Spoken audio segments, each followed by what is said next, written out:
Hello? Hopefully this is working. I think it's working. Oh god, never mind. Sometimes it is sad. Oh my god. I'm starting to wonder if it isn't my connection, but I don't see how it would be because nothing has changed. Do I have to call somebody and get mad? Huh? Is that what I have to do? Okay. I believe we are on. Let's see. Where am I? Waking up. Okay. Kindles are so hard to use. Sorry. I haven't gotten used to it yet. Anyway. We're on chapter 7. So far, we've been introduced to the characters. I'm gonna be honest, I don't remember a lot of them. I remember there's Mr. Darcy and Elizabeth. That's one pairing. And then there's the main guy that everyone is attracted to. But I cannot remember his name. Oh god, please work. Okay. I guess once we see his name I'll remember. The Bennets, that's the family, that's Elizabeth's family. Mr. and Mrs. Bennet. We're talking about the new guy that arrived in town. And he was so charming. And all the ladies loved him.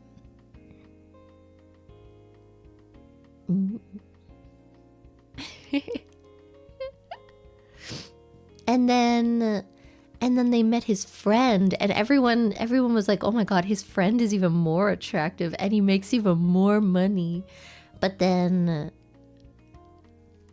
they thought he was a jerk. Oh god, there's like something in my throat.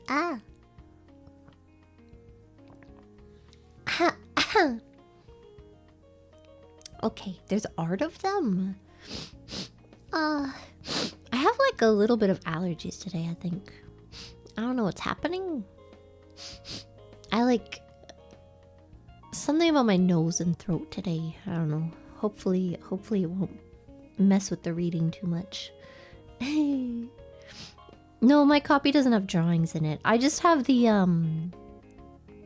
I'm sure there are a few different versions. I got the one that was free. Hello. Because it's public domain. Oh god, this is so annoying. Please, just work. Please. I beg of you.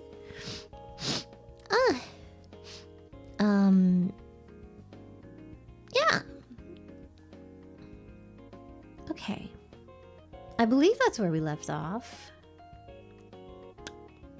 Mr. Darcy was not taken by Elizabeth. No. Mr. Darcy thought she was quite simple. She was not beautiful enough to even dance with. However, then, Mr. Darcy started to fall for Elizabeth. Despite her not being the most beautiful woman in the world, I guess. We're gonna skip over that part.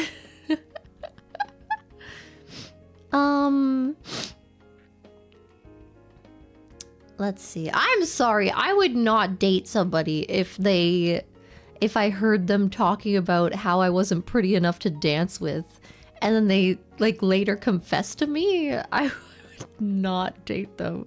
I don't care. First of all, you're a dick for even talking about that kind of stuff.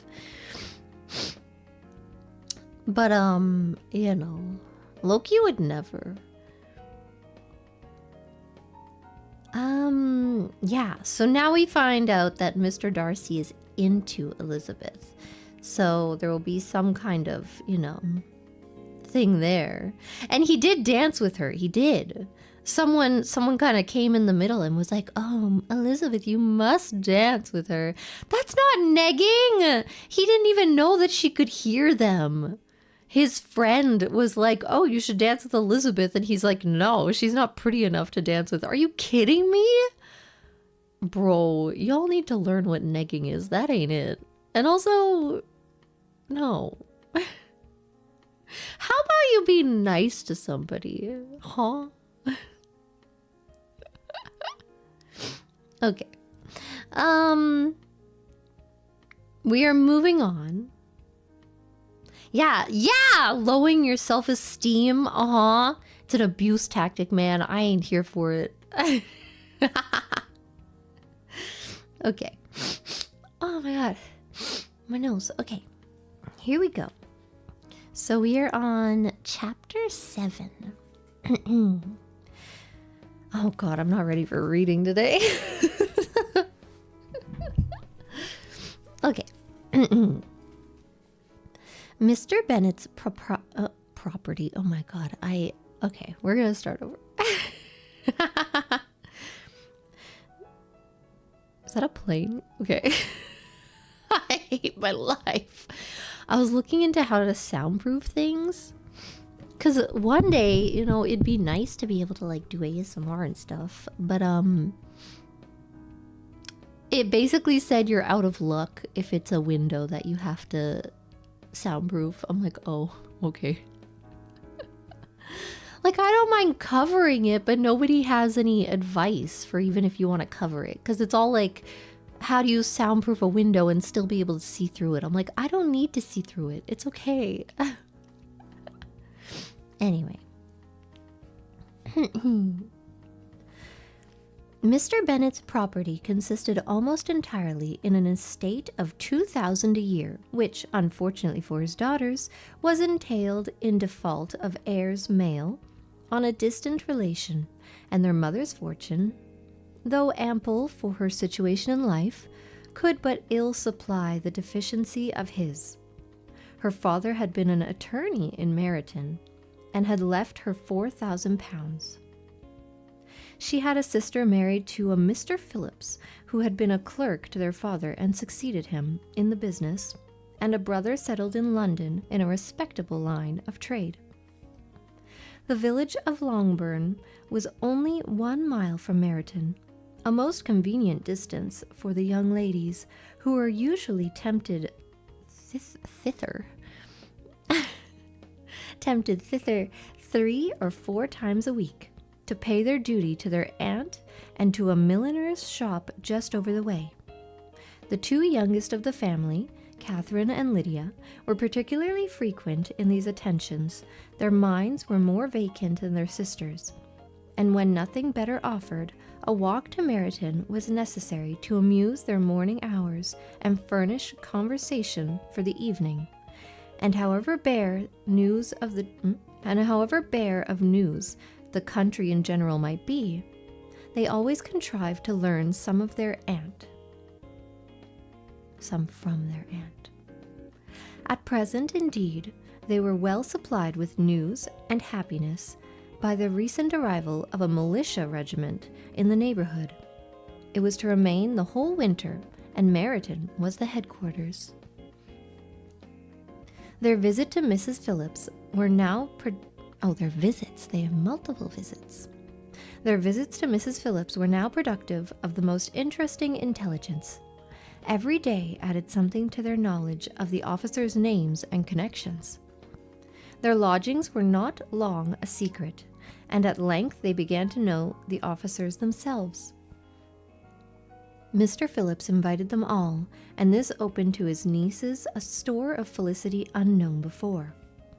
They could talk of nothing but officers, and Mr. Bingley's large fortune, the mention of which gave animation to their mother, was worthless in their eyes when opposed to the regimentals of an ensign. After listening one morning to their After listening one morning to their effusions on this subject, Mr. Bennet coolly observed, From all that I can collect by your manner of talking, you must be two of the silliest girls in the country. I have suspected it some time, but I am now convinced." Catherine was disconcerted and made no answer, but Lydia, with perfect indifference, continued to express her admiration of Captain Carter and her hope of seeing him in the course of the day, as he was going the next morning to London. "I am astonished, my dear," said Mrs. Bennet, "that you should be so ready to think your own children silly. If I wish to think slightingly of anybody's children, it should not be of my own, however. If my children are silly, I must hope to always be sensible of it. Yes, but as it happens, they are all of them very clever. This is the only point, I flatter myself, on which we do not agree. I had hoped that our sentiments coincided in every particular, but I must so far differ from you as to think our two youngest daughters uncommonly foolish." "My dear Mr. Bennet, you must not expect such girls to have the sense of their father and mother. When they get to our age, I dare say they will not think about officers any more than we do. I remember the time when I liked a red coat myself very well. And indeed, so I do still at my heart. And if a smart young colonel, with 5,000 or 6,000 a year, should want one of my girls, I shall not say nay to him. And I thought Colonel Forster looked very becoming the other night at Sir William's in his regimentals." "Mamma," cried Lydia, "my aunt says that Colonel Forster and Captain Carter do not go so often to Miss Watson's as they did when they first came. She sees them now very often standing in Clark's library." Mrs. Bennet was prevented replying by the entrance of a footman with a note for Miss Bennet. It came from Netherfield, and the servant waited for an answer. Miss Bennet's eyes sparkled with pleasure, and she was eagerly calling out, while her daughter read, "Well, Jane, who is it from? What is it about? What does he say? Well, Jane, make haste and tell us. Make haste, my love." "It is from Miss Bingley," said Jane, and then read it aloud. "My dear friend, if you are not so compassionate as to dine today with Louisa and me, we shall be in danger of hating each other for the rest of our lives, for a whole day's tete-a-tete between two women can never end without a quarrel. Come as soon as you can on receipt of this. My brother and the gentlemen are to dine with the officers. Yours ever, Caroline Bingley." "With the officers!" cried Lydia. "I wonder my aunt did not tell us of that." "Dining out," said Mrs. Bennet. "That is very unlucky." "Can I have the carriage?" said Jane. "No, my dear, you had better go on horseback, because it seems likely to rain, and then you must stay all night." Oh my. I see we are plotting things here, aren't we? Yes. Oh my. I came on horseback and it appears to be raining now. I simply can't go back. Oh, but I must. Oh no, you must stay. It is raining outside. You'll get all wet. You'll catch a cold. That would be a good scheme, said Elizabeth, if you were sure that they would not offer to send her home. Oh, but the gentlemen will have Mr. Bingley's chaise to go to Meryton, and the Hurst have no horses to theirs. I had much rather go in the coach. But, my dear, your father cannot spare the horses, I am sure. They are wanted in the farm, Mr. Bennet, are they not? They are wanted in the farm much oftener than I can get them. But if you have got them today, said Elizabeth, my mother's purpose will be answered. She did at last extort from her father an acknowledgment that the horses were engaged. Jane was therefore obliged to go on horseback, and her mother attended her to the door with many cheerful prognostics of the bad day. Her hopes were answered. Jane had not been gone long before it rained hard. Her sisters were uneasy for her, but her mother was delighted. The rain continued on the whole evening without intermission. Jane certainly could not come back. "This was a lucky idea of mine indeed," said Mrs. Bennet, more than once, as if the credit of making it rain were all her own. Till the next morning, however, she was not aware of all the felicity of her contrivance. Breakfast was scarcely over when a servant from Netherfield brought the following note for Elizabeth. "My dearest Lizzie, I find myself very unwell this morning, which, I suppose, is to be imputed to my getting wet through yesterday. My kind friends will not hear of my returning till I am better. They insist also on my seeing Mr. Jones. Therefore, do not be too alarmed if you should hear of this having been to me. And excepting a sore throat and headache, there is not much the matter with me. Yours, etc." "Well, my dear," said Mr. Bennet, when Elizabeth had read the note aloud, "if your daughter should have a dangerous fit of illness, if she should die, it would be a comfort to know that it was all in pursuit of Mr. Bingley and under your orders." "Oh, I am not afraid of her dying. People do not die of little trifling colds. She will be taken good care of. As long as she stays there, it is all very well. I would go and see her if I could have the carriage." Elizabeth, feeling really anxious, was determined to go to her, though the carriage was not to be had, and as she was no horsewoman, walking was her only alternative. She declared her resolution. How can you be so silly," cried her mother, "as to think of such a thing in all this dirt? You will not be fit to be seen when you get there." "I shall be very fit to see Jane, which is all I want." "Is this a hint to me, Lizzie," said her father, "to send for the horses?" "No, indeed, I do not wish to avoid the walk. The distance is nothing when one has a motive.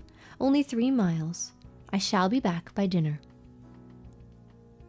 "I admire the activity of your benevolence," observed Mary, "but every impulse of feeling should be guided by reason, and in my opinion, exertion should always be in proportion to what is required."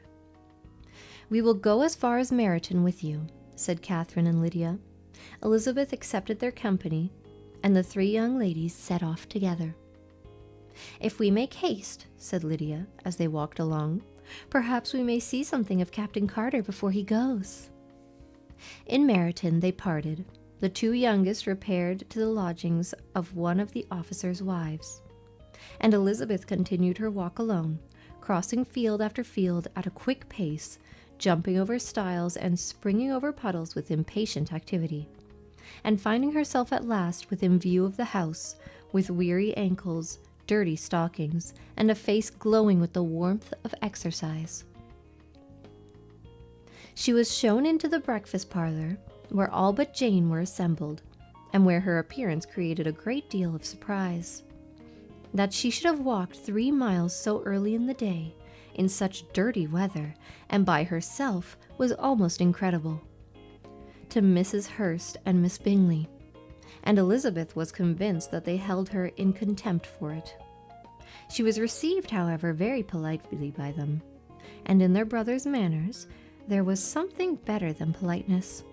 There was good humor and kindness. Mr. Darcy said very little, and Mr. Hurst nothing at all. The former was divided between admiration of the brilliancy which exercise had given to her complexion, and doubt as to the occasions justifying her coming so far alone. The latter was thinking only of his breakfast. Her inquiries after her sister were not very favorably answered. Miss Bennet had slept ill, and though up, was very feverish, and not well enough to leave her room. Elizabeth was glad to be taken to her immediately, and Jane, who had only been withheld by the fear of giving alarm or inconvenience from expressing in her note how much she longed for such a visit, was delighted at her entrance. She was not equal, however, to much conversation, and when Miss Bingley left them together, could only attempt little besides expressions of gratitude for the extraordinary kindness she was treated with. Elizabeth silently attended her. When breakfast was over, they were joined by the sisters, and Elizabeth began to like them herself when she saw how much affection and solicitude they offered for Jane.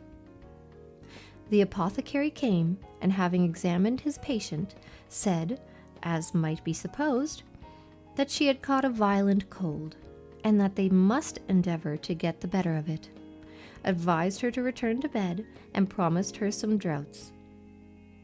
The advice was followed readily, for the feverish symptoms increased, and her headache acutely. Elizabeth did not quit her room for a moment, nor were the other ladies often absent.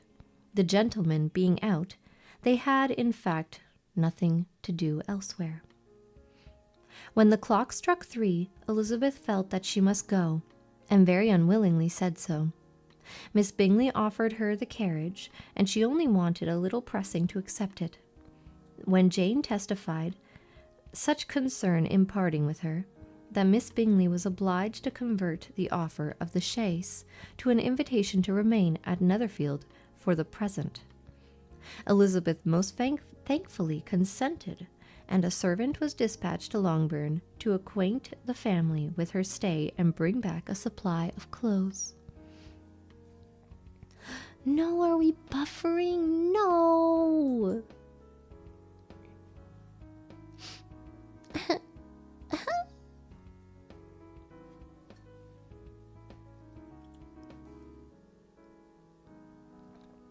I hate YouTube. I hate YouTube a lot. Nasa! Hello, Nasa!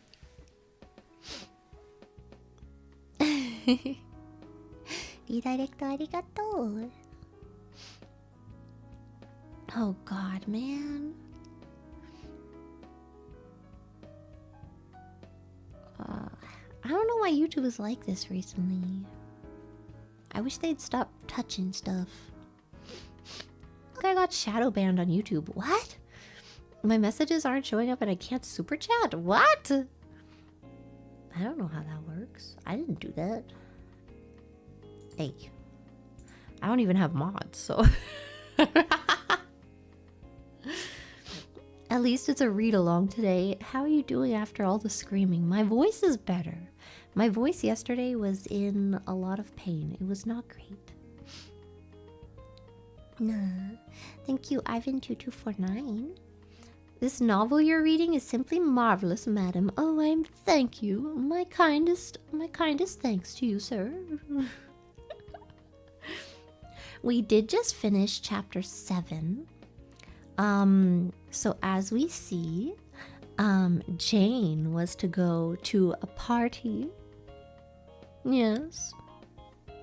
Yes, a party indeed at Mr. Bingley's. And there was going to be rain. Yes. And so her mother concocted a plan indeed to bring the horse instead of a carriage. And thus, she got all wet in the rain and simply could not go home. Oh, spending the entire night at Mr. Bingley's. Wow. And now, Elizabeth went to visit. She didn't want to leave Jane alone. And they offered to let her stay as well, and she accepted. Indeed. So now we've got Elizabeth and Mr. Darcy under one roof. How odd. Quite. No, I don't know if I could keep up the British accent. I mean, then again, I'm pretty good at it. It's one of my better accents. All right. We're going into chapter 8. I'm sorry, I feel like I might sound a little nasally today just because, again, my nose is all clogged up. I don't know what's happening. I got weird allergies. How is that les maxing? Unless you mean you are, in which case, good for you. Hell yeah. Oh my goodness. I should read slower? Am I reading too fast? I need like tubes to put in my nostrils so that I can breathe. Is that a thing that exists? I need one of those BDSM like pig nose things to pull back my nostrils so I can breathe. Oh my god, I wonder if I'd sleep better if I slept with that. Thank you, Potato Tsar. YouTube Kun is having a moment, please understand. For real though, I don't understand, man. What's happening? Okay, we're going into chapter 8. At 5 o'clock, the two ladies retired to dress, and at 6:30, Elizabeth was summoned to dinner. To the civil inquiries, which then poured in, and amongst which she had the pleasure of distinguishing the much superior solicitude of Mr. Bingley's, she could not make a very favourable answer. Jane was by no means better. The sisters, on hearing this, repeated the 3 or 4 times how much they were grieved, how shocking it was to have a bad cold, and how excessively they disliked being ill themselves, and then thought no more of the matter. And their indifference towards Jane, when not immediately before them, restored Elizabeth to the enjoyment of all her former dislike. Their brother, indeed, was the only one of the party whom she could regard with any complacency. His anxiety for Jane was evident, and his attentions to herself most pleasing, and they prevented her from feeling herself so much an intruder as she believed she was considered by the others. She had very little noticed from any but him. Miss Bingley was engrossed by Mr. Darcy, her sister scarcely so. And as for Mr. Hurst, by whom Elizabeth sat, he was an indolent man, who lived only to eat, drink, and play cards, who, when he found her to prefer a plain dish to a ragout, had nothing to say to her. We've got a food snob. When dinner was over, she returned directly to Jane, and Miss Bingley began abusing her son. Oh, what? Where? Oh. When dinner was over, she returned directly to Jane, and Miss Bingley began abusing her as soon as she was out of the room. Her manners were pronounced to be very bad indeed, a mixture of pride and impertinence. She had no conversation, no style, no beauty. Mrs. Hurst thought the same, and added, "She has nothing, in short, to recommend her, but being an excellent walker. I shall never forget her appearance this morning. She really looked almost wild." "She did indeed, Louisa. I could hardly keep my countenance. Very nonsensical to come at all. Why must she be scamping about the country because her sister has a cold? Her hair, so untidy, so blousy. Yes, and her petticoat. I hope you saw her petticoat. 6 inches deep in mud. I am absolutely certain the gown, which had been let down to hide it, not doing its office." "Your picture may be very exact, Louisa," said Bingley, "but this was all lost upon me. I thought Miss Elizabeth Bennet looked remarkably well when she came into the room this morning. Her dirty petticoat quite escaped my notice." "You observed it, Mr. Darcy, I am sure." "Oh," said Miss Bingley, "and I am inclined to think that you would not wish to see your sister make such an exhibition." "Certainly not." "To walk 3 miles, or 4 miles, or 5 miles, or whatever it is, above her ankles in dirt, and alone, quite alone. What could she mean by it? It seems to me to show an abominable sort of conceited independence, a most country town indifference to decorum." "It shows an affection for her sister that is very pleasing," said Bingley. I am afraid, Mr. Darcy, observed Miss Bingley, in a half-whisper, that this adventure has rather affected your admiration of her fine eyes. Not at all, he replied. They were brightened by the exercise. A short pause followed this speech, and Mrs. Hurst began again. I have an excessive regard for Miss Jane Bennet. She is really a very sweet girl, and I wish with all my heart she were settled. But with such a father and mother, and such low connections, I am afraid there is no chance of it. I think I have heard you say that their uncle is an attorney in Meryton. Yes, and they have another who lives somewhere near Cheapside. That is capital, added her sister, and they both laughed heartily. If they had uncles enough to fill all Cheapside, cried Bingley, it would not make them one jot less agreeable. But it must be very materially lessen their chance of marrying men of any consideration in the world, replied Darcy.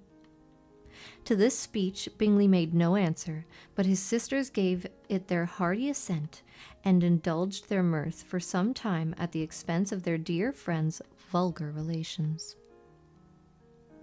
With a renewal of tenderness, however, they returned to her room on leaving the dining parlour, and sat with her till summoned to coffee. She was still very poorly, and Elizabeth would not quit her at all, till late in the evening, when she had the comfort of seeing her sleep, and when it seemed to her rather right than pleasant that she should go downstairs herself. On entering the drawing-room, she found the whole party at loo, and was immediately invited to join them, but suspecting them to be playing high, she declined it, and making her sister the excuse, said she would amuse herself for the short time she could stay below with a book. Mr. Hurst looked at her with astonishment. "Do you prefer reading to cards?" he said. "That is rather singular." "Miss Eliza Bennet," said Miss Bingley, "despises cards. She is a great reader, and has no pleasure in anything else." "I deserve neither such praise nor such censure," cried Elizabeth. "I am not a great reader, and I have pleasure in many things." "In nursing your sister, I am sure you have pleasure," said Mr. Bingley, "and I hope it will soon be increased by seeing her quite well." Elizabeth thanked him from her heart, and then walked towards the table where a few books were lying. He immediately offered to fetch her others, all that his library afforded. "And I wish my collection were larger for your benefit and my own credit, but I am an idle fellow, and though I have not many, I have more than I ever looked into." Elizabeth assured him that she could suit herself perfectly with those in the room. "I am astonished," said Miss Bingley, "that my father should have left so small a collection of books. What a delightful library you have at Pemberley, Mr. Darcy." "It ought to be good," he replied. "It has been the work of many generations." "And then you have added so much to it yourself. You are always buying books." "I cannot comprehend the neglect of a family library in such days as these." "Neglect? I am sure you neglect nothing that can add to the beauties of that noble place. Charles, when you build your house, I wish it may be half as delightful as Pemberley." "I wish it may. But I would really advise you to make your purchase in that neighborhood, and take Pemberley for a kind of model. There is not a finer county in England than Derbyshire." "With all my heart I will buy Pemberley itself if Darcy will sell it." "I am talking of possibilities, Charles." "Upon my word, Caroline, I should think it more possible to get Pemberley by purchase than by imitation." Elizabeth was so much caught with what passed as to leave her very little attention for her book, and soon laying it wholly aside, she drew near the card table and stationed herself between Mr. Bingley and his eldest sister to observe the game. "Is Miss Darcy much grown since the spring?" said Miss Bingley.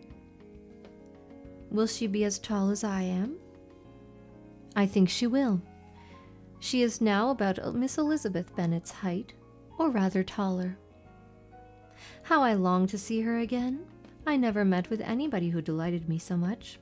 Such a countenance, such manners, and so extremely accomplished for her age.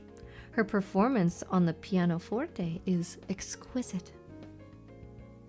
It is amazing to me, said Bingley, how young ladies can have patience to be so very accomplished as they all are. All young ladies accomplished? My dear Charles, what do you mean? Yes, all of them, I think. They all paint tables, cover screens, and net purses. I scarcely know anyone who cannot do all of this, and I am sure I never heard a young lady spoken of for the first time without being informed that she was very accomplished. Your list of the common extent of accomplishments, said Darcy, has too much truth. The word is applied to many a woman who deserves it no otherwise than by netting a purse or covering a screen. But I am very far from agreeing with you in your estimation of ladies in general.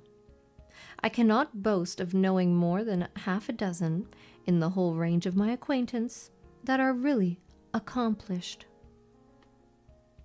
Are we losing YouTube again? Hello.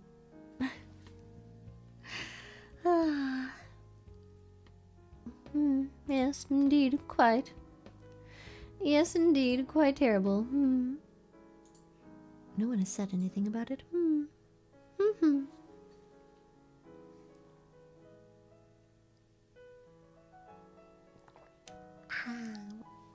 It is stuttering for me. Or it looks like it is, I don't know. Alright, where was I? Nor I am sure, said Miss Bingley. Then, observed Elizabeth, you must comprehend a great deal in your idea of an accomplished woman. Yes, I do comprehend a great deal in it. Oh, certainly, cried his faithful assistant. No one can be really esteemed accomplished who does not greatly surpass what is usually met with. A woman must have a thorough knowledge of singing, music, drawing, dancing, and the modern languages, to deserve the word, and besides all this, she must possess a certain something in her air and manner of walking, the tone of her voice, her address and expressions, or the word will be but half deserved. All this she must possess, added Darcy, and to all this she must yet add something more substantial, in the improvement of her mind by extensive reading. I am no longer surprised at your knowing only 6 accomplished women. I rather wonder now at your knowing any. Are you so severe upon your own sex as to doubt the possibility of all this? I never saw such a woman.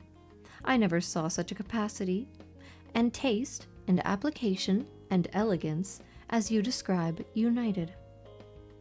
Mrs. Hurst and Miss Bingley both cried out against the injustice of her implied doubt, and were both protesting that they knew many women who answered this description, when Mr. Hurst called them to order, with bitter complaints of their inattention to what was going forward.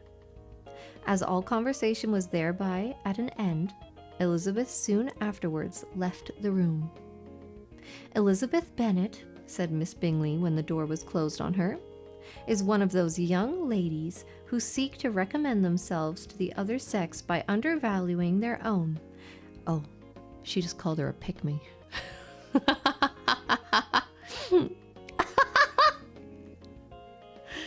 And with many men, I dare say, it succeeds. Truth. But in my opinion, it is a paltry device, a very mean art. To pick me. Maybe she does deserve Mr. Darcy.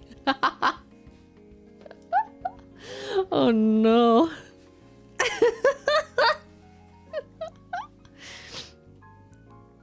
Undoubtedly, replied Darcy, to whom this remark was chiefly addressed.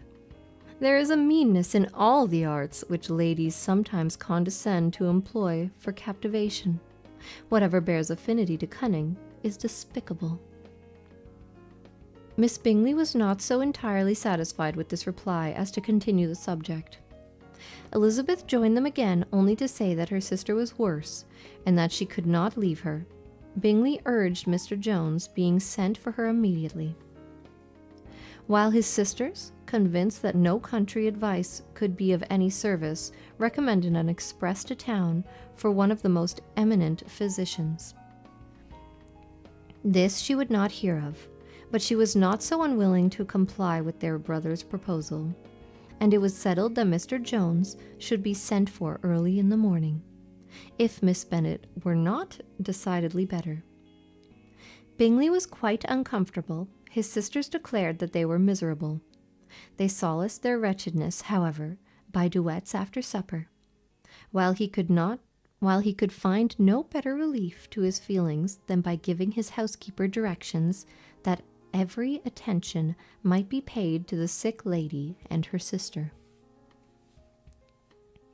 Am I speaking really quickly? I'm sorry. I feel like I'm not reading that fast, but I always feel like I'm reading slow. Oh.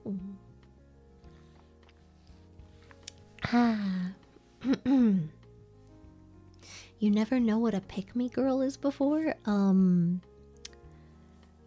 Okay.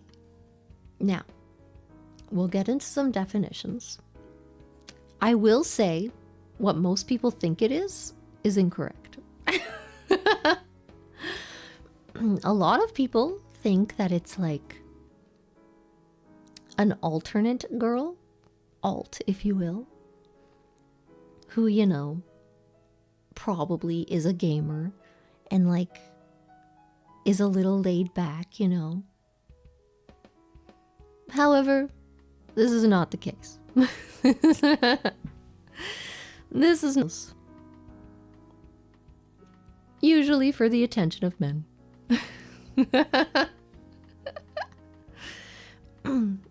Yes, if you have heard the phrase, "I'm not like the other girls," that's, yep, that's probably what you're dealing with. Ow. Sorry, I tried to reposition in my chair. YouTube, please. Please don't die. Please.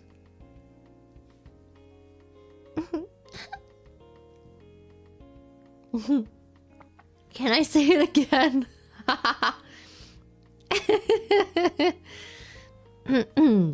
It's when a woman puts down other women, usually for the attention of men.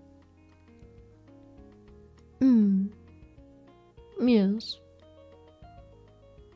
Examples include, "I'm not like the other girls," and, "But Josh, I'm just so small and tiny, and could you just, oh my god."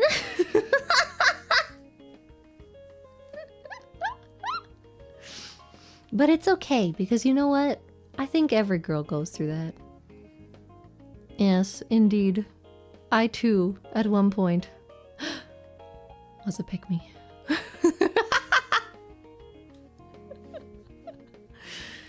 Unfortunate, I know. I was very much so, oh my god, girls are so annoying, and they're so stupid, and they're so drama. They just, all they do is gossip and spread drama. They're just so high maintenance, blah blah blah. That was very much so me at one point. I know. Disgusting.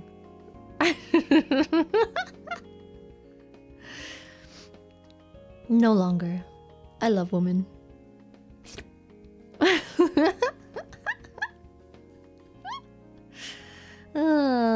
it's similar to the nice guy, yes. Oh, except the nice guy is... I feel like the nice guy is less about putting down other men, and it's more about deceiving women into thinking that they are not weirdos. Oh. Goodness me. They're both bad though. Nah. Thank you. Pikahiri. Thank you. If you pause the video for a second, it stops buffering. Oh. If any of you are having trouble with buffering, apparently this is a thing that you can do. Thank you, Potato Tsai. YouTube-kun is having a moment. Please understand. Oh wait, I think I already read that one. Whatever, I read it again. Stupid YouTube man. Thank you, Chibity. Shadow bans are YouTube side, not the streamer. Oh. Should resolve within 24 hours? Okay, YouTube is just being weird, you know? A milliner of the milliner's shop is a maker of women's hats. A lost tradition. A hat pin. Yes. Quite. Thank you, Sukidan. YouTube Cham. I'm not like the other streaming platforms. Proceeds to stutter the stream. Literally. This is literally what a pick-me is, man. YouTube's a pick-me. God. Yeah.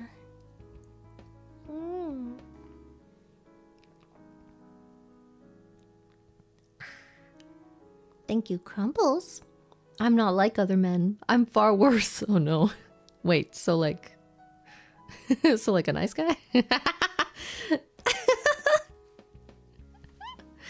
Thank you, the last minister.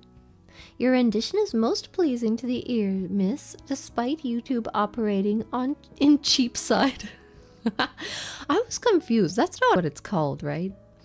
That's like a name they give to the place.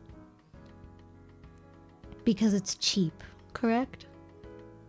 More classy Clara emojis. There are a concerning number of tongues. Oh.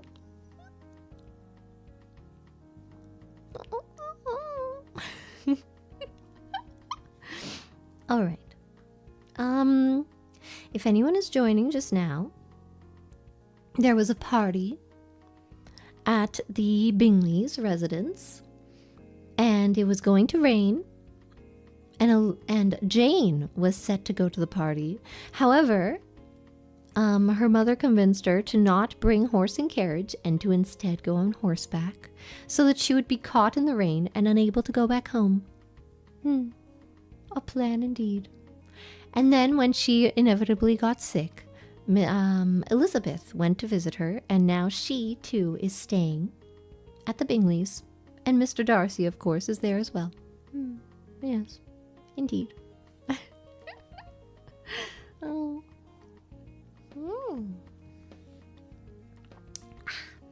Hey, you said worse than other men. I just assumed. I just assumed that's what you meant. All right. And now we see that Elizabeth is a pick-me. That's why. That's how that last chapter ended. All right. On to chapter 9. Elizabeth passed the chief of the night in her sister's room, and in the morning had the pleasure of being able to send a tolerable answer to the inquiries which she very early received from Mr. Bingley by a housemaid, and some time afterwards from the 2 elegant ladies who waited on his sisters. In spite of this amendment, however, she requested to have a note sent to Longbourn, desiring her mother to visit Jane, and form her own judgment of the situation. The note was immediately dispatched, and its contents as quickly complied with. Mrs. Bennet, accompanied by her 2 youngest girls, reached Netherfield soon after the family breakfast. Had she found Jane in any apparent danger, Mrs. Bennet would have been very miserable, but, being satisfied on seeing her that her illness was not alarming, she had no wish of her recovering immediately, as her restoration to health would probably remove her from Netherfield. She would not listen, therefore, to her daughter's proposal of being carried home. Neither did the apothecary, who arrived about the same time, think it all advisable. After sitting a little while with Jane, on Miss Bingley's appearance and invitation, the mother and 3 daughters all attended her into the breakfast parlour. Bingley met with them with hopes that Mrs. Bennet had not found Miss Bennet worse than she expected. "Indeed I have, sir," was her answer. "She is a great deal too ill to be moved. Mr. Jones said we must not think of moving her. We must trespass a little longer on your kindness." "Removed!" cried Bingley. "It must not be thought of. My sister, I am sure we will not hear of her removal." "You may depend upon it, madam," said Miss Bingley, with cold civility, "that Miss Bennet will receive every possible attention while she remains with us." Mrs. Bennet was profuse in her acknowledgments. "I am sure," she added, if it was not for such good friends, I do not know what would come of her, for she is very ill indeed, and suffers a vast deal, though with great patience in the world, which is always the way with her, for she has, without exception, the sweetest temper I have ever met with. I often tell my other girls they are nothing to her. You have a sweet room here, Mr. Bingley, and a charming prospect over the gravel walk. I do not know a place in the country that is equal to Netherfield. You will not think of quitting it in a hurry, I hope, though you have but a short lease." "Whatever I do is done in a hurry," he replied, "and therefore if I should resolve to quit Netherfield, I should probably be off in 5 minutes. At present, however, I consider myself quite fixed here." "That is exactly what I should have supposed of you," said Elizabeth. "You begin to comprehend me, do you?" cried he, turning towards her. "Oh, yes, I understand you perfectly."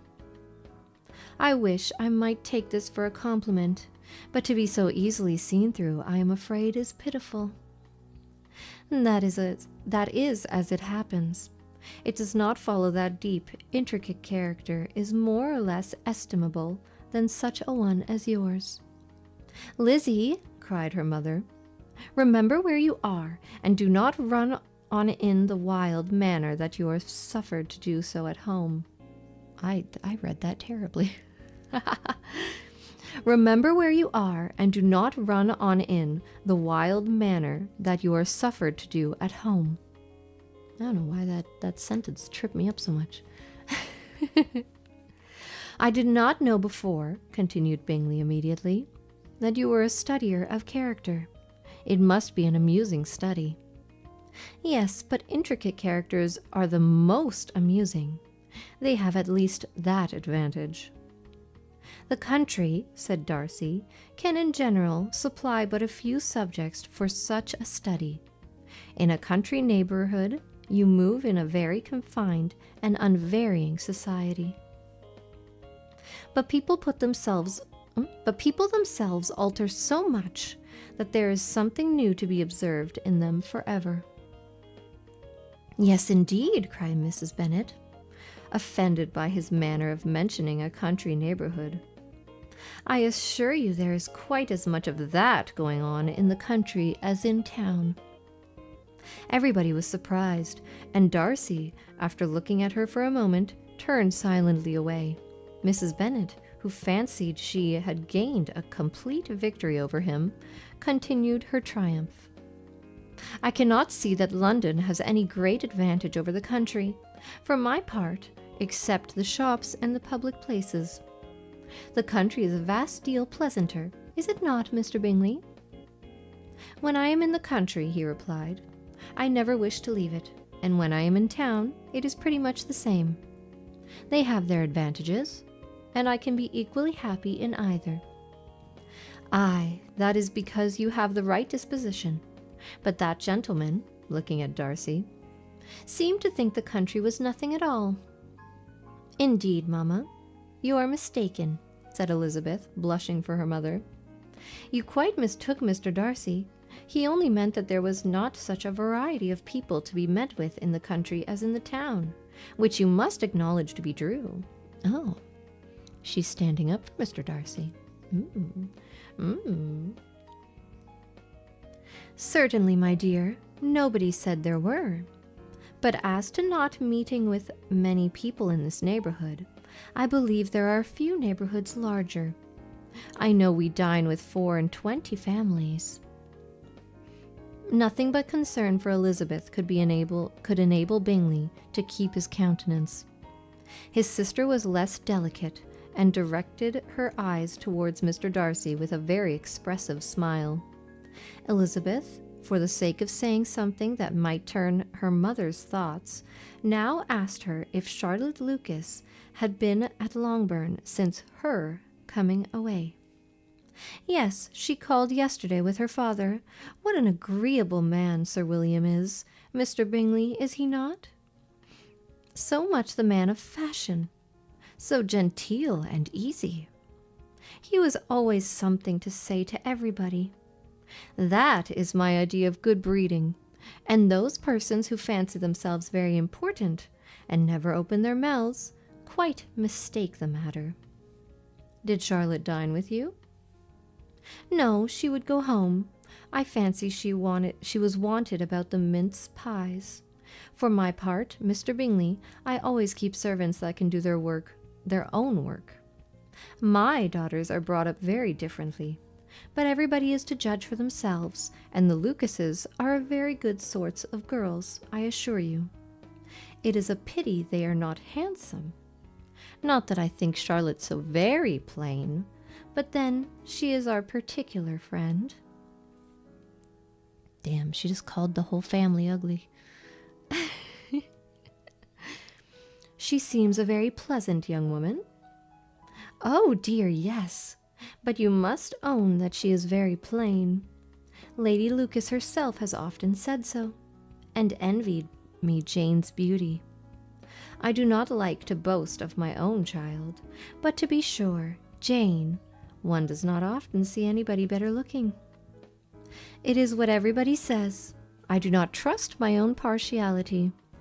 When she was only 15, there was a man at my brother Gardiner's in town, so much in love with her that my sister-in-law was sure he would make her an offer before we came away. But, however, he did not. Perhaps he thought her too young. However, he wrote some verses on her, and very pretty they were. And so ended his affection, said Elizabeth impatiently. There has been many a one, I fancy, overcome in the same way.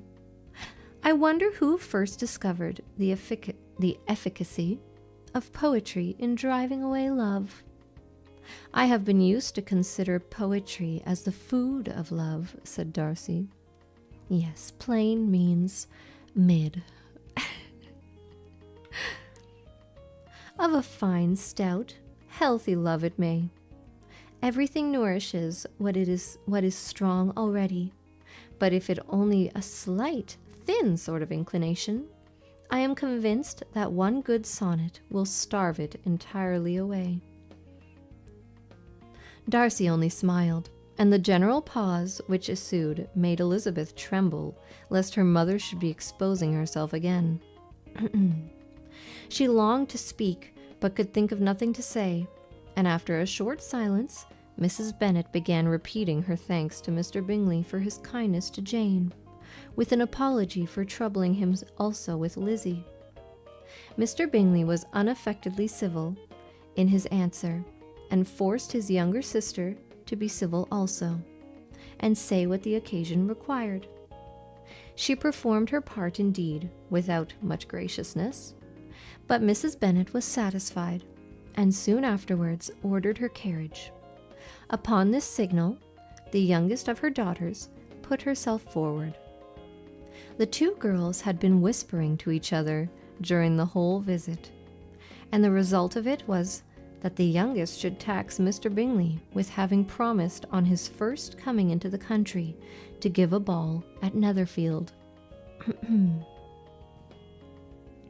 Lydia was a stout, well-grown girl of 15, with a fine complexion and good-humored countenance, a favorite with her mother, whose affection had brought her into the public at an early age.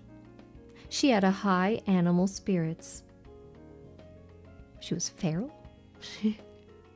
She had high animal spirits and a sort of natural self-consequence, which the attention of the officers, to who her uncle's good dinners, and her own easy manners recommended her, had increased into assurance.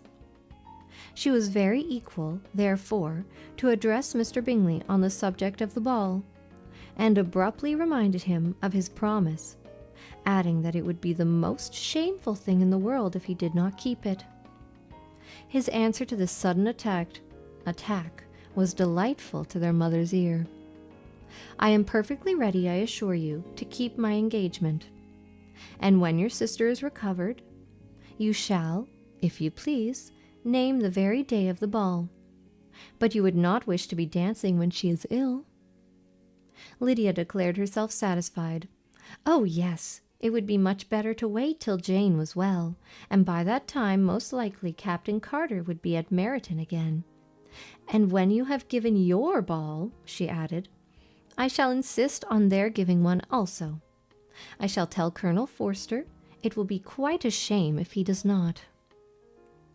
Mrs. Bennet and her daughters then departed, and Elizabeth returned instantly to Jane, leaving her own and her relations' behaviour to the remarks of the two ladies and Mr. Darcy, the latter of whom, however, could not be prevailed on to join in their censure of her, in spite of all Miss Bingley's witticisms on fine eyes.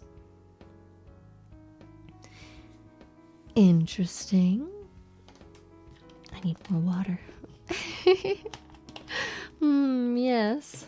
I'm a little confused. There's a lot of talking going on.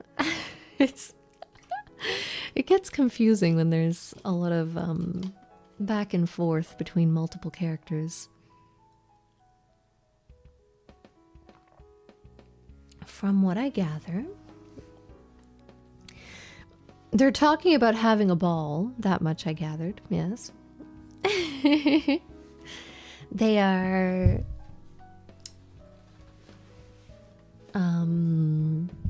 going to have, oh yes, because they spoke of having a ball the last time they talked to Mr. Bingley, and this time they are reminding him that he simply must have a ball. However, he'll only throw a ball once Jane is better. Lydia, it seems, has been introduced to society from a young age. Take that for what you will. So she knows all about throwing balls. But she is very into the militia that's been in town recently. So she really hopes that they will visit. Lydia has her eyes on the soldiers.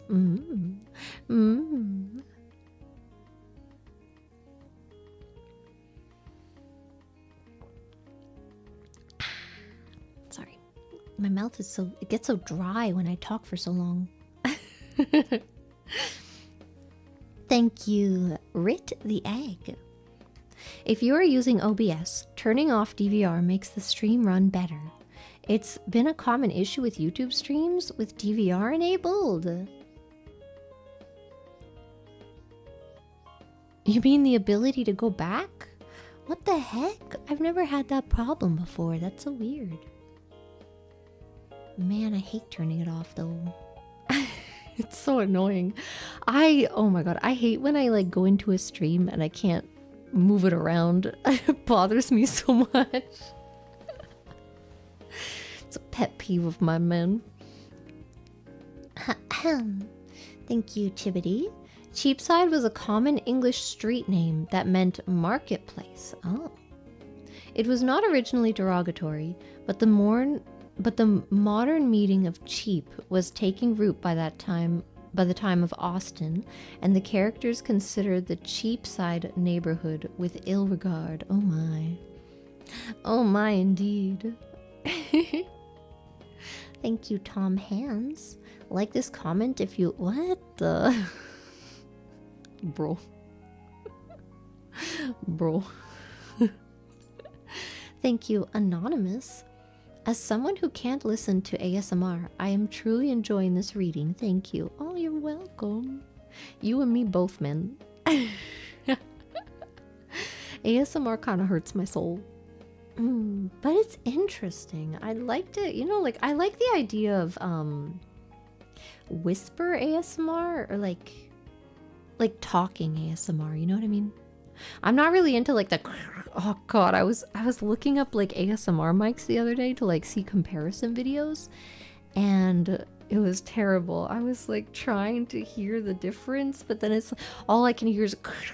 I'm like...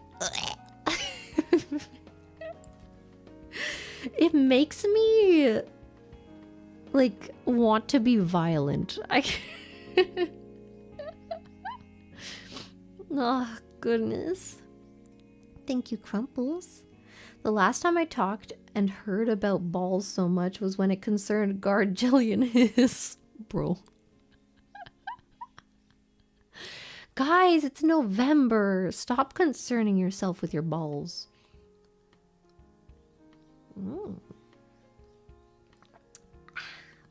Lick noises aren't even allowed on YouTube. Bruh. Did you know my ad finally got age restricted? Or like limited?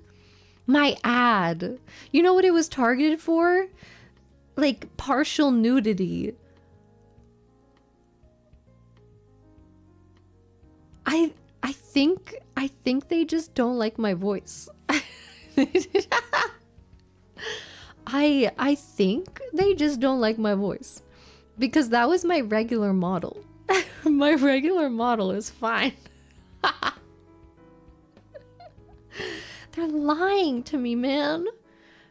I don't know. Thank you, Cruz. You ever do a meet and greet? I know what I'm doing.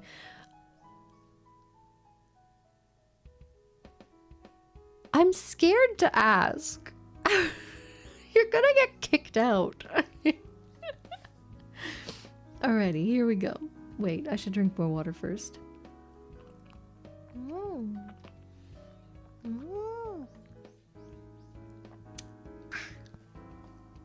Hopefully that lasts for the entire chapter. Okay. This is chapter 10. The day passed much as the day before had done.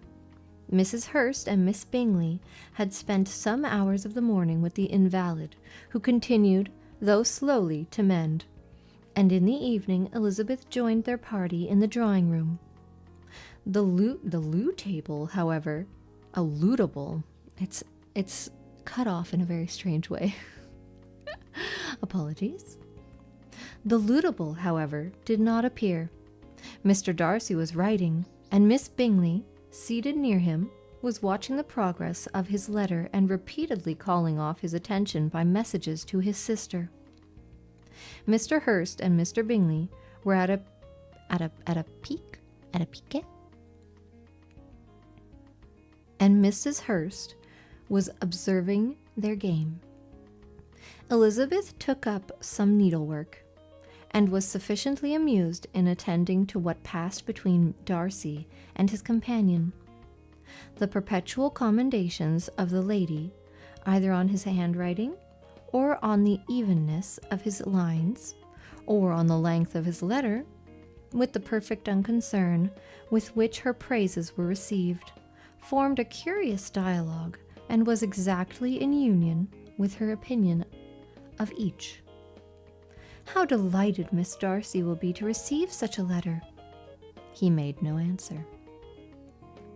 You write uncommonly fast. You are mistaken. I write rather slowly. How many letters you must have occasion to write in the course of a year! Letters of business, too. How odious I should think them. It is fortunate, then, that they fall to my lot instead of yours. I pray tell your sister that I long to see her. I have already told her so once by your desire. I am afraid you do not like your pen. Let me mend it for you. I mend pens remarkably well. Thank you, but I always mend my own. How can you contrive to write so even? He was silent. Tell your sister I am delighted to hear of her improvement on the harp, and pray let her know that I am quite in raptures with her beautiful little design for a table, and I think it infinitely superior to Miss Grantley's. Will you give me leave to defer your raptures till I write again? At present I have not room to do them justice. Oh, it is of no consequence. I shall see her in January. But do you always write such charming long letters to her, Mr. Darcy? They are generally long, but whether always charming, it is not for me to determine. It is a rule with me that a person who can write a long letter with ease cannot write ill. What will not do for a compliment to Darcy, Caroline? Cried her brother. Because he does not write with ease. He studies too much for words of 4 syllables. Do not you, Darcy? My style of writing is very different from yours. Oh, cried Miss Bingley, Charles writes the most careless way imaginable. He leaves out half his words and blots the rest. My ideas flow so rapidly that I have not time to express them, by which means my letters sometimes convey no ideas at all to my correspondents. Your humility, Mr. Bingley, said Elizabeth, must disarm reproof. Okay, I don't know why I tried to read those as one word. Nothing is more deceitful, said Darcy, than the appearance of humility. It is often only carelessness of opinion, and sometimes an indirect boast. And which of the two do you call my little recent piece of modesty? The indirect boast, for you are really proud of your defects in writing, because you consider them as proceeding from rapidity of thought and carelessness of execution, which, if not estimable, you think at least highly interesting. The power of doing anything with the quickness is always prized much by the possessor, and often without any attention to the imperfection of the performance. When you told Mrs. Bennet this morning that if you ever resolved upon quitting Netherfield, you should be gone in 5 minutes, you meant it to be a sort of panegyric?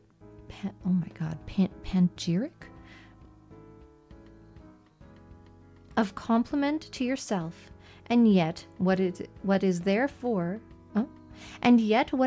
so very laudably oh my god, I can't read.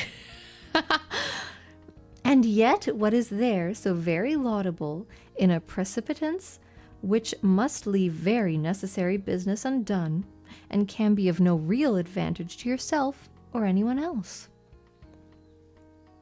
Jesus.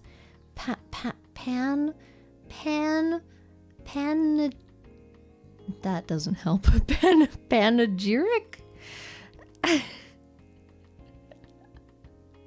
The words suddenly got very strange in this one paragraph, which I guess is fitting because this is Mr. Darcy speaking. Oh. Panegyric? Panegyric. Goodness, man. Anyway, he's calling him a boast, okay? He's saying, like, you were trying to humble brag, basically, is what he's accusing him of. Ah, goodness. Nay, cried Bingley, this is too much, to remember at night all the foolish things that were said in the morning, and yet upon my honour, I believe what I said of myself to be true, and I believe it at this moment. At least, therefore, I did not assume the character of needless precipitance, merely to show off before the ladies. I dare say you believed it, but I am by no means convinced that you would be gone with such celerity. Celery! That you would be gone with such celerity. Your conduct would be quite as dependent on chance as that of any man I know. And if you were mounting your horse, a friend were to say, "Bingley, you had better stay till next week," you would probably do it. You would probably not go. And, at another word, might stay a month. You have only proved by this, cried Elizabeth, that Mr. Bingley did not do justice to his own disposition. You have shown him off now much more than he did himself. I am exceedingly gratified, said Bingley, by your converting what my friend says into a compliment on the sweetness of my temper. But I am afraid you are giving it a turn which that gentleman by no means intend.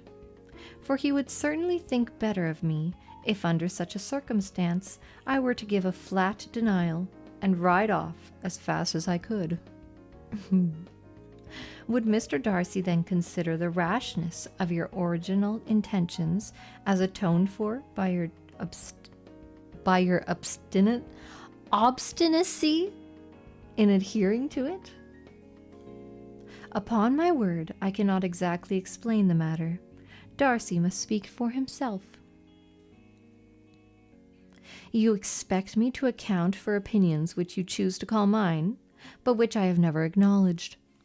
Allowing the case, however, to stand according to your representation, you must remember, Miss Bennet, that the friend who is supposed to desire his return to the house and the delay of his plan has merely desired it, asking it without offering one argument in favor of its propriety.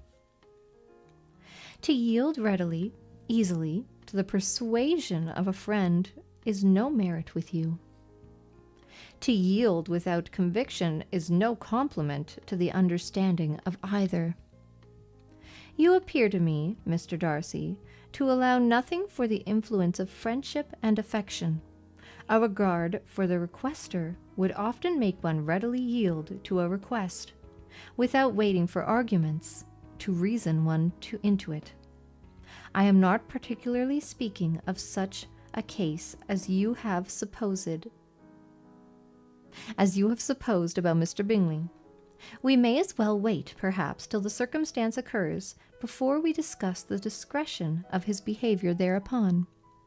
But in general and ordinary cases between friend and friend, where one of them is desired by the other to change a resolution of no very great moment, should you think ill of that person for complying with the desire without waiting to be argued into it? Will it not be advisable, before we proceed on this subject, to arrange with rather more precision the degree of importance which is to appertain to this request, as well as the degree of intimacy I clicked something. Oh no. As well as the degree of intimacy subsisting between the parties? By all means, cried Bingley, let us hear all the particulars, not forgetting their comparative height and size, for that will have more weight in the argument. Miss Bennet, than you may be aware of. I assure you that if Darcy were not such a great tall fellow, in comparison with myself, I should not pay him half so much difference. I declare I do not know a more awful object than Darcy on particular occasions and in particular places, at his own house especially, and of a Sunday evening when he has nothing to do. Damn. Mr. Darcy smiled, but Elizabeth thought she could perceive that he was rather offended, and therefore checked her laugh. Miss Bingley warmly resented the indignity he had received in an an expostulation with her brother for talking such nonsense. "I see your design, Bingley," said his friend. "You dislike an argument and want to silence this." "Perhaps I do. Arguments are too much like disputes.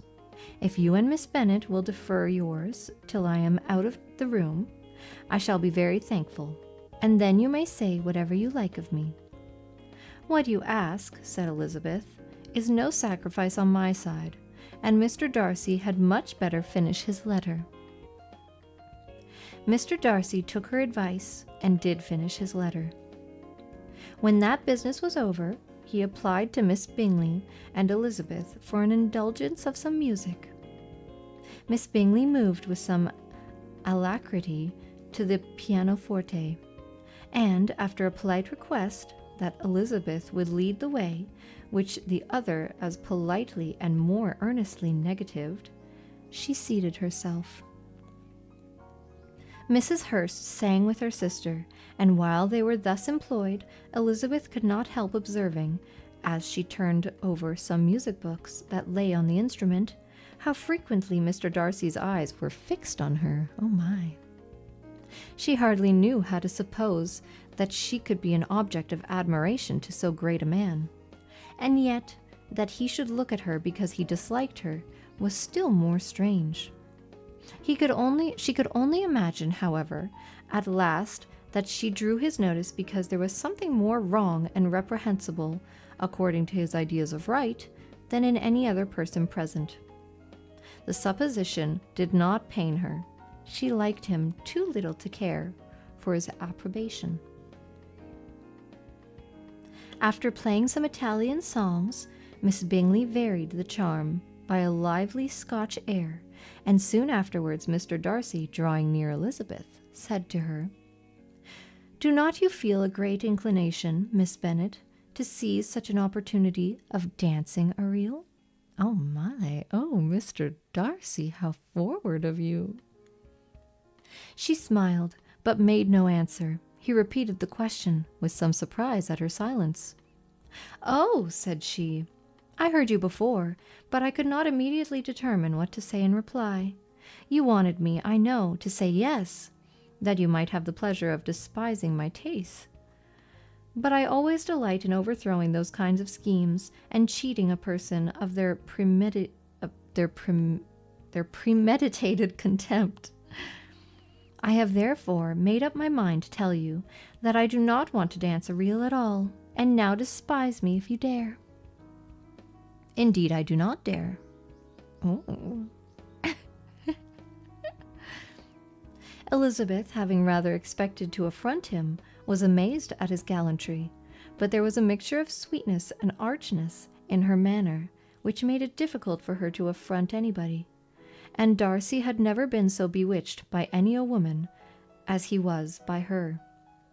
He really believed that were it not for the inferiority of her connections, he should be in some danger. Miss Bingley saw or suspected enough to be jealous, and her great anxiety for the recovery of her dear friend Jane received some assistance from her desire of getting rid of Elizabeth. She often tried to provoke Darcy into disliking her guest by talking of their supposed marriage and planning his happiness in such an alliance. "I hope," said she, that as they were walking together in the shrubbery the next day, "you will give your mother-in-law a few hints, when this desirable event takes place, as to the advantage of holding her tongue. And if you can compass it, do cure the younger girls of running after officers. And if I may mention so delicate a subject, endeavor to check that little something bordering on conceit and impertinence which your lady possesses. Have you anything else to propose of my domestic felicity?" "Oh, yes. Do let the portraits of your uncle and Aunt Phillips be placed in the gallery at Pemberley. Put them next to your great-uncle the judge. They are in the same profession, you know, only in different lines. As for your Elizabeth's picture, you must not have it taken, for what painter could do justice to those beautiful eyes? It would not be easy indeed to catch their expression, but their color and shape, and the eyelashes, so remarkably fine, might be copied. At that moment, they were met from another walk by Mrs. Hurst and Elizabeth herself. "I did not know what you intended to walk," said Miss Bingley, in some confusion, lest they had been overheard. "You used us abominably ill," answered Mrs. Hurst, "running away without telling us that you were coming out." Then, taking the disengaged arm of Mr. Darcy, she left Elizabeth to walk by herself. The path just admitted 3. Mr. Darcy felt their rudeness, and immediately said, "This walk is not wide enough for our party. We had better go into the avenue." But Elizabeth, who had not the least inclination to remain with them, laughingly answered, "No, no, stay where you are. You are charmingly grouped, and appear to uncommon advantage. The picturesque would be spoiled by admitting a 4th. Goodbye." She then ran gaily off, rejoicing as she rambled about, in the hope of being at home again in a day or 2. Jane was already so much recovered as to intend leaving her room for a couple of hours that evening. All right, one moment.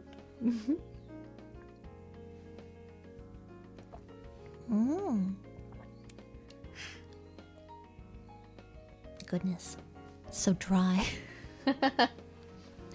Thank you, Potato Tsar. Oh my goodness, did you hear that? Friggin' water noise. I'm running fine. The DVR helps build a buffer to watch some smoothly. Without DVR, the stream would be worse quality as it would push down to 144p. RIP. Thank you, Chibbity. In this case, invalid? Invalid? What? You pronounce that differently? I've always pronounced them the same way. As opposed to invalid. Yeah. Yeah, I just always pronounce them the same way. What? Is this like a vase scenario? Someone debilitated by illness or injury. Yeah. These days it is considered offensive when used towards those with disabilities, though it was not used in this context in the novel. I thought they were always pronounced the same way.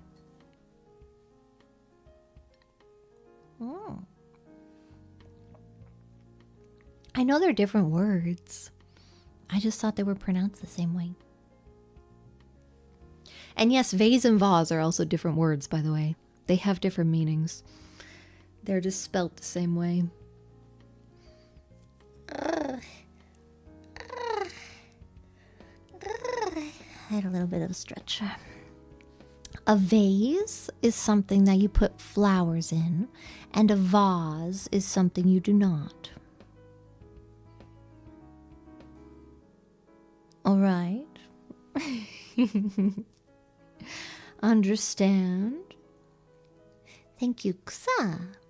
When the zombie will attack? Never. There's no zombies. Goodness, man.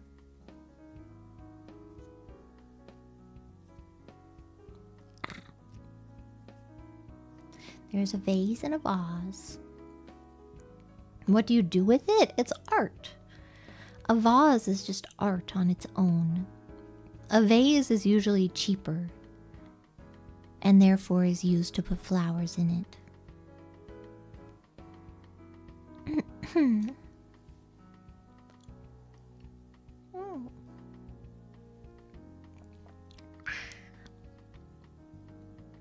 Is this true? Yes. Yes. Okay. We are moving on to chapter 11. Thank you, Claire Celestin. When she throws the flowers at you, but you dodge, that's a vase. Bro. Why are you dodging them? You're supposed to catch them so you get married next. Unless you don't want to, I guess. That's fair. That is very, very, very fair. Isn't it just English and American English? No. There is a difference between a vase and a vase. It's not! I'm gonna Google it right now. Difference between... How do you Google this? I don't know how you Google this.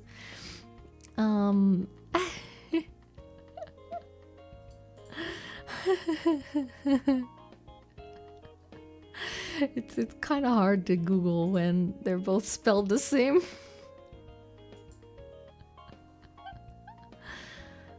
Oh, goodness.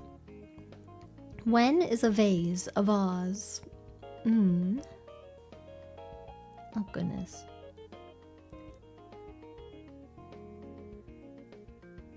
This isn't even... Where is there... Is there like a dictionary website? Oh, goodness. I don't know. Whatever. It's too hard to freaking Google this. Yes, there is! A vase? Yeah, I don't know how to freaking pronounce this. I mean, I don't know how to Google this. Quite. Yes, indeed.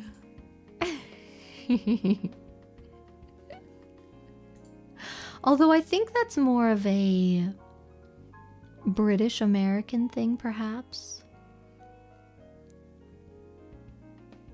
Because I'm pretty sure in Britain they would pronounce them just as vase, right? And then in America they might just say vase. But if you're British American, you might say, you know, you have more of a cultural understanding, if you will, of the difference between a vase and a vase. Yes, indeed. Perchance. Wait, what? Vase or what? So confusing. Oh, goodness. But yes, a vase is more expensive and is predominantly, like, in and of itself, art. Yes, quite. Thank you, Pikahiri. Google the difference between vase and vase. Found a site that says about $75. Well, yeah, that's about right, yeah. Because vases are more expensive because they're not meant to be used for flowers. They are meant to be art on their own. Yes. Haven't you ever seen like those big vases that they have that are like really intricate and nice? It's a vase. Thank you, Anonymous. Your talk of the One Ring reminded me of this. In Saiyuki, a monk controls the wild monkey king, Son Goku, with a magic shrinking headband that causes migraines. Oh my. In an R18, I can already see where this is going.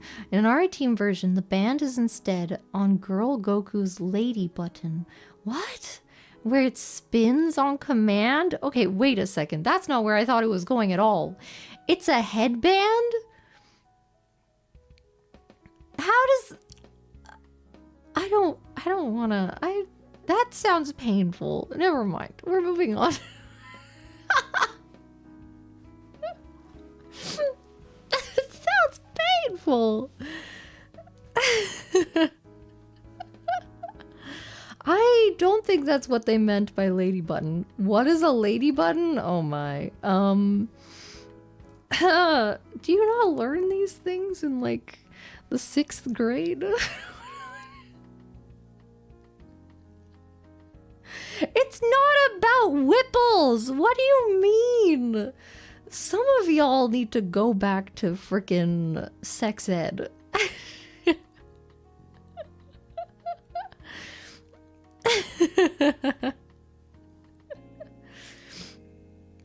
All right, here we go. We are continuing in. It doesn't exist.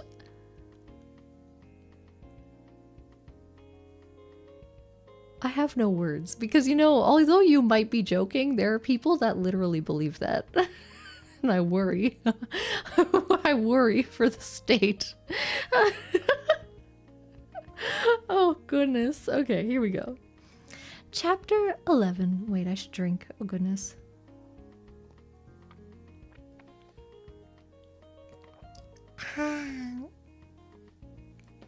Okay. Oh, did you notice I made it so my chair doesn't move today? It actually took quite a bit of work. Okay. Chapter 11. When the ladies removed after dinner, Elizabeth ran up to her sisters, and seeing her well guarded from a cold, attended her into the drawing room, where she was welcomed by her two friends with many professions of pleasure. And Elizabeth had never seen them so agreeable as they were during the hour which passed before the gentlemen appeared. Their powers of conversation were considerable. They could describe an entertainment with accuracy, related an anecdote with humor, and laugh at their acquaintance with spirit. But when the gentlemen entered, Jane was no longer the first object. Miss Bingley's eyes were instantly turned towards Darcy, and she had something to say to him before he had advanced many steps. He addressed himself to Miss Bennet with a polite congratulation. Mr. Hurst also made... Oh, wait, the screen just got very dark. Uh-oh. Am I out of battery?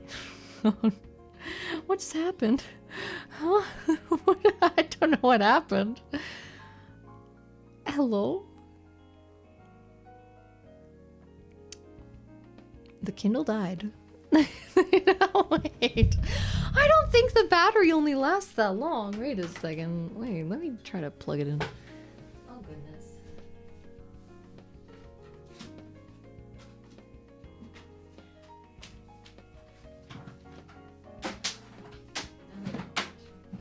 Now hold on a second here. Because I use the charger for my Switch for a lot of things, which is very convenient. If you're thinking of getting a Switch, all I can say is you can use the charger to charge many things, and it's very nice. It still won't turn on. What happened? What happened? It's so hard to use a Kindle because here's the thing. It also when the screen turns off, it doesn't go black. There's still an image on the screen right now. I don't know what it is.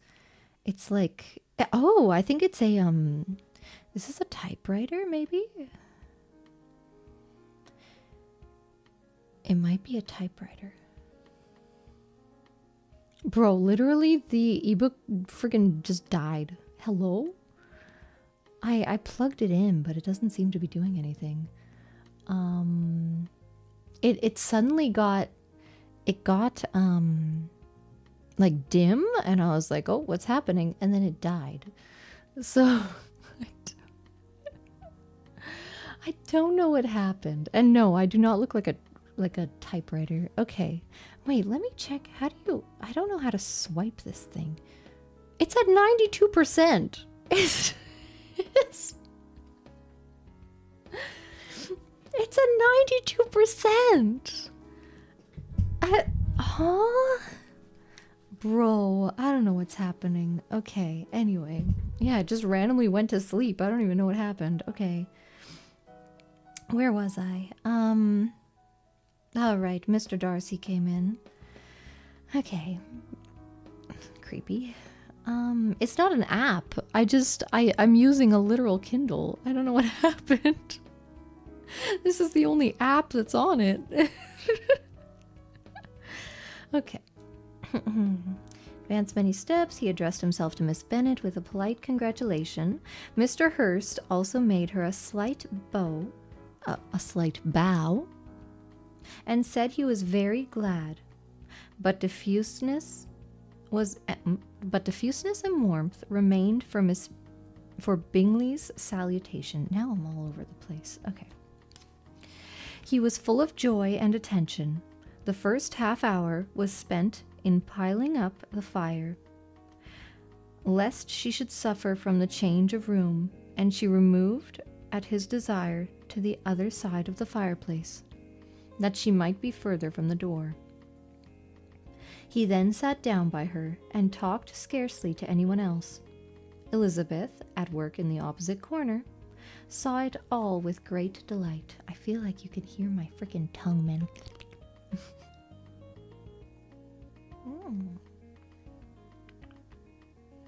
Kindle is the app? No, like I'm using a Kindle. Like I'm not using the Kindle app on an iPad. I'm straight up using a Kindle. The only app on it is Kindle. Thank you, Arthur Gumtree, for the gifts. Oh. Alrighty, here we go. When tea was over, Mr. Hurst reminded his sister-in-law of the card table, but in vain. She had obtained private intelligence that Mr. Darcy did not wish for cards, and Mr. Hurst soon found even his open petition rejected. She assured him that no one intended to play, and the silence of the whole party on the subject seemed to justify her. Mr. Hurst had therefore nothing to do but to stretch himself on one of the sofas and go to sleep.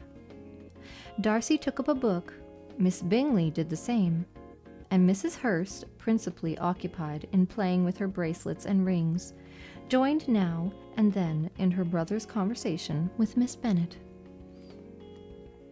Miss Bingley's attention was quite as much engaged in watching Mr. Darcy's progress through his book as in reading her own, and she was perpetually either making some inquiry or looking at his page.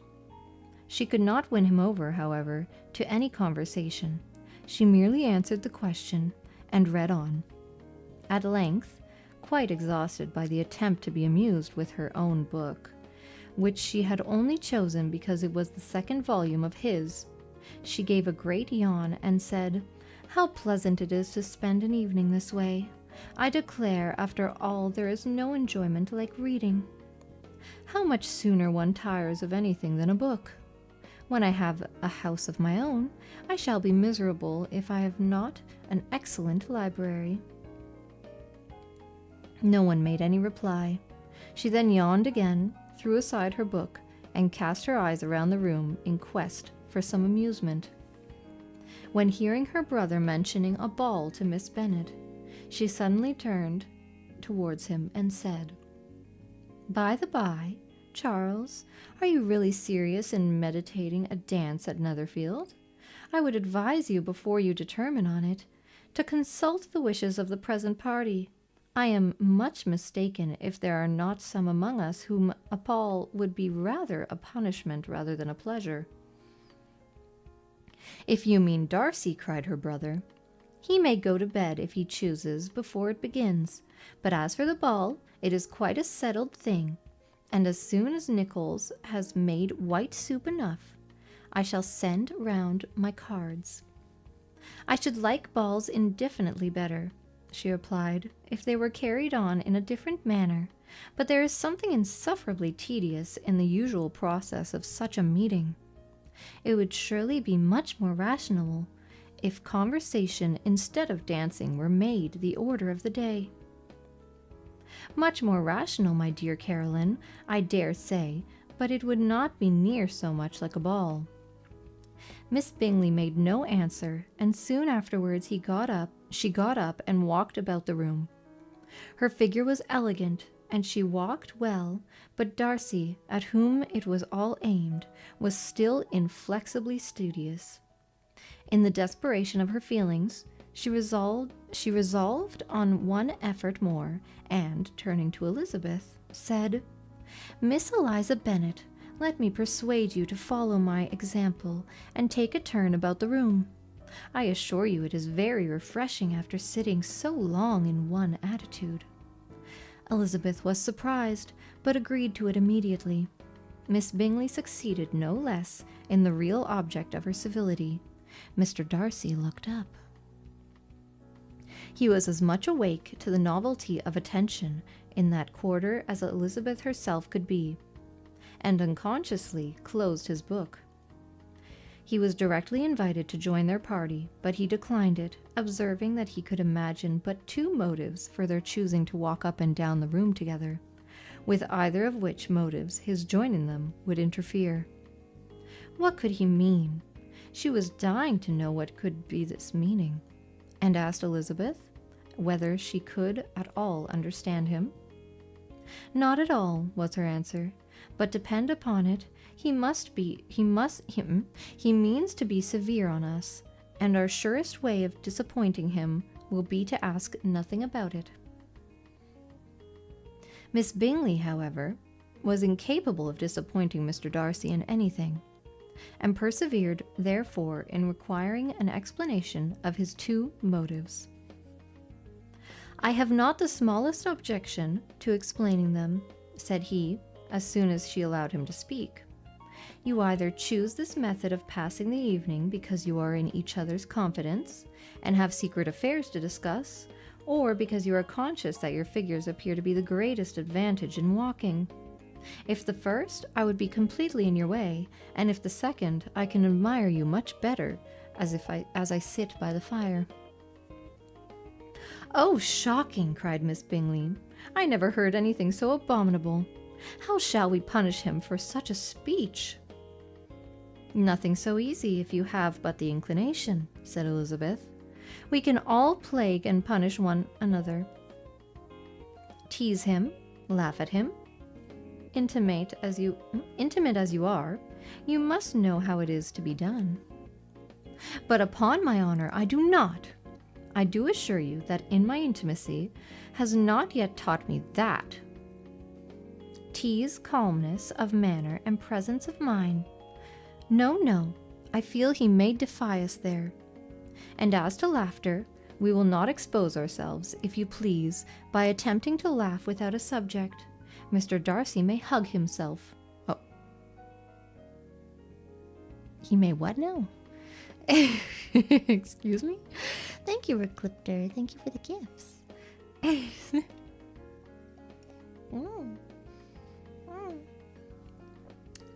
My mouth is getting drier and drier, ma'am. Yeah, she said Mr. Darcy may hug himself. Interesting. "Mr. Darcy is not to be laughed at," cried Elizabeth. "That is uncommon advantage, and uncommon I hope it will continue, for it would be a great loss to me to have many such acquaintances. I dearly love a laugh." "Miss Bingley," said he, "has given me more credit than can be. The wisest and the best of men, nay, the wisest and the best of their actions, may be rendered ridiculous by a person whose first object in life is a joke." "Certainly," replied Elizabeth.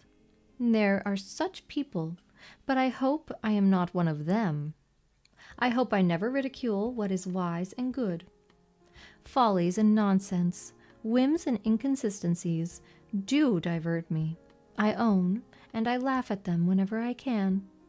But these, I suppose, are precisely what you are without.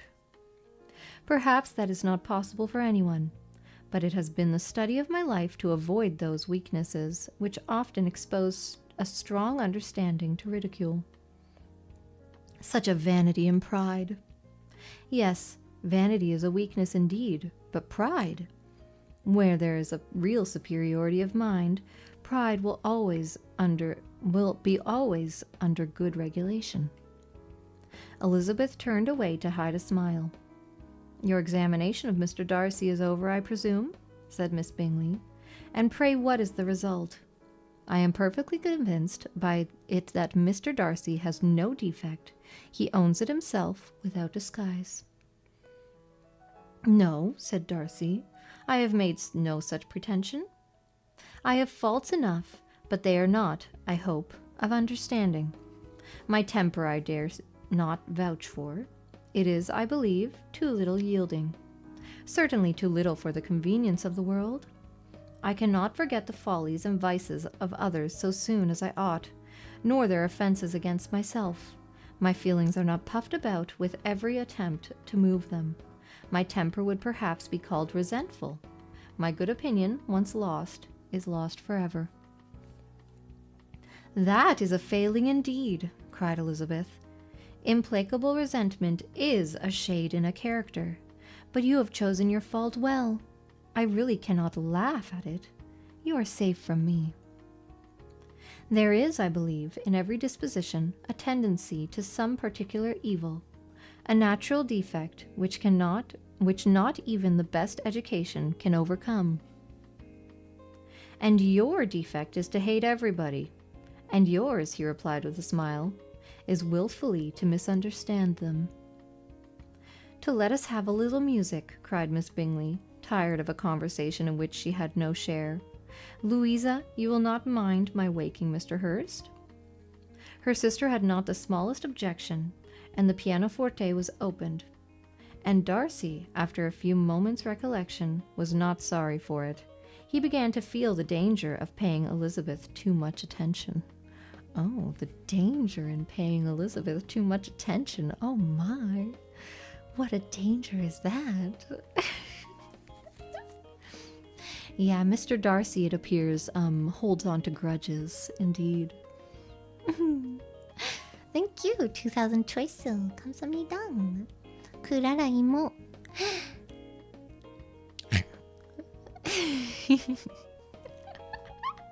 Thank you, Crumples. Be kind to your audience, Clara. I'm pretty sure over 90% of them have never seen an in real life nude woman. You don't have to see a woman to know what the frickin' button is, man.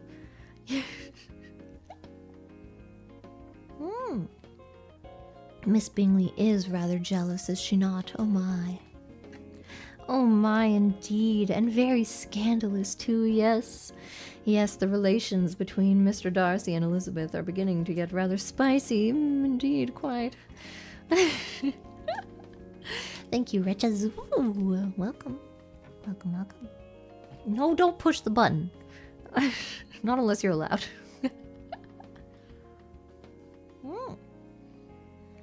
It is not good to push a button without consent of the button owner. Indeed. Quite. Okay, I think I have one more chapter in me. This will be chapter 12. I feel like I don't think it was longer. I think it's just, I don't know. Things keep going very strange today. Alrighty. A reminder that this book, I think, has upwards of 65 chapters or so. Goodness me. Yeah, lots of technical issues today. Goodness. That and like my mouth is like not great.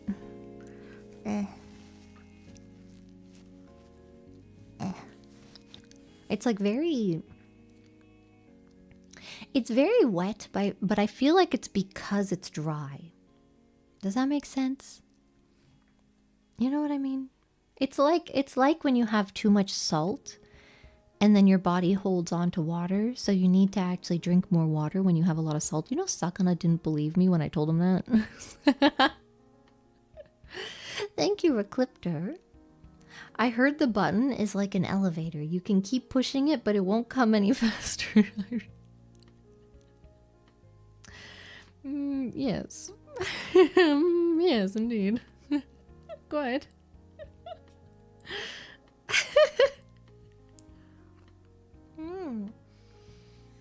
No, because this man asked me. You know what this man asked? He was like, can you lose weight if you drink nothing but miso soup? And I'm like, well, first of all, that's really bad for you. And second of all, you would probably gain a lot of water weight because your body would be holding on to water because of all the sodium. So you'd have to drink a lot of water too. And he just goes like, that doesn't make any sense. If there's no water to hold on to, then it wouldn't hold any water. I'm like, you know, soup has water in it, first of all. Ah, goodness. Poor man. This poor man has been trying to lose weight for the past, like, 3 years. But knows nothing of nutrition. Oh, quite. How upsetting indeed. Okay. Oh gosh, you know, actually from drinking all that freaking water, I kind of need to pee. You know what? I think we made some good progress today. We didn't. Thank you, Retazoo. Hey. Hey. He's doing his best. You know, it's fair to say that someone's doing their best. However, if their best is still ill-informed, maybe they should educate themselves first. Goodness me. Oh me, oh my. All right. I'm sorry if my voice was a little off today. I don't know. My allergies are acting up. Although I feel like they're better now, actually.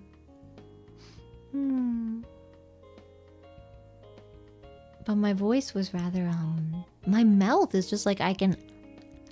Like, even as I'm speaking, I don't have, like the microphone replay. I don't have that. What is it called again?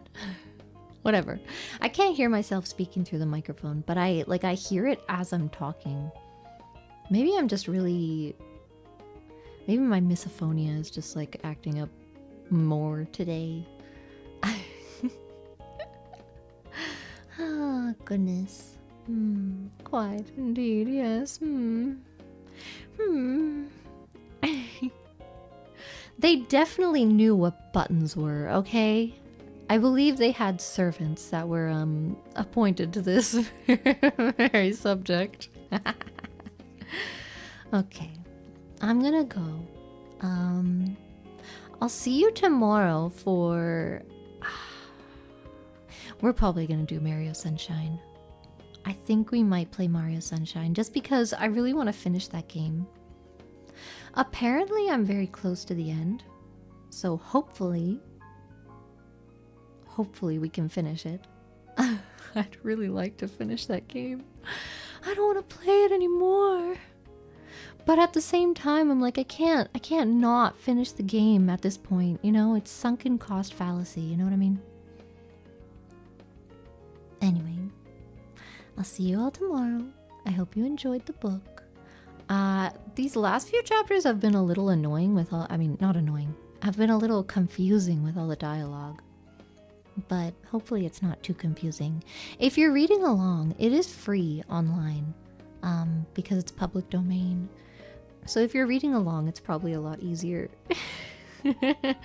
to understand who's speaking at what time. Thank you, Chibbity. Wow, Darcy really was like, yo, you looks maxing supreme, but I can scope your gats just fine from here. Total aura 1000 plus.